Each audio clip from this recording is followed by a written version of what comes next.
Kasus Panji Pragiwaksono dengan orang Toraja. Pertanyaan banyak orang, kenapa baru sekarang dipermasalahkan? Kenapa baru sekarang marah-marahnya? Ini sebenarnya menurut gua ya, berkaitan dengan algoritma dari sosial media itu sendiri sih. Sesuatu yang lu ucapkan, kalau konteksnya di Panji ini, di tahun 2013, tapi baru dipermasalahkan di tahun 2025, jadi ada jarak sekitar 12 tahun, itu semua sebenarnya gara-gara algoritma. Karena netizen, publik itu banyak dari mereka itu sebenarnya nggak peduli itu diucapkannya kapan. Mereka ngerespon sebuah konten, sebuah video atau tulisan, biarpun kita membahasnya, kita ucapkan, kita tulis itu di masa lampau, tapi buat mereka ini baru gua lihat. Jadi responnya itu sekarang. Algoritma itu nggak peduli dengan yang namanya kronologi atau konteks. Algoritma itu cuma taunya bagaimana ada engagement di setiap postingan. Jadi kemungkinan yang terjadi adalah ada yang motong ulang videonya Panji dan di-upload ulang, atau istilah sekarang tuh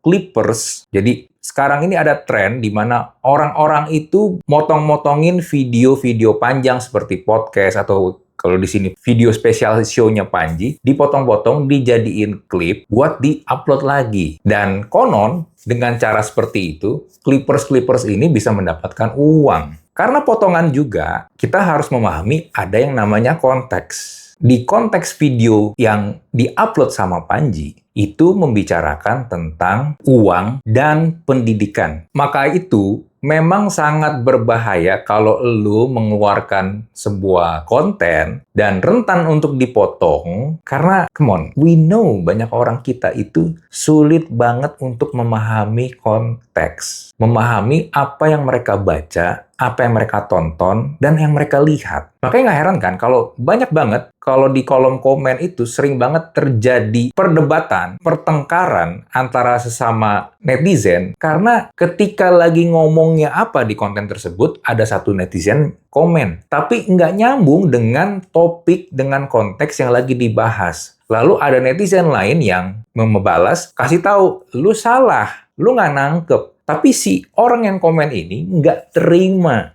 Jadinya mereka berdebat. Nah, permasalahannya adalah karena orang-orang yang nggak nangkep konteks ini banyak, dan memang otaknya juga sometimes nyampe-nya cuma di titik tertentu doang, nggak bisa memahami, jadinya ya chaos. Beneran deh, masalah memahami konteks ini sangat-sangat memang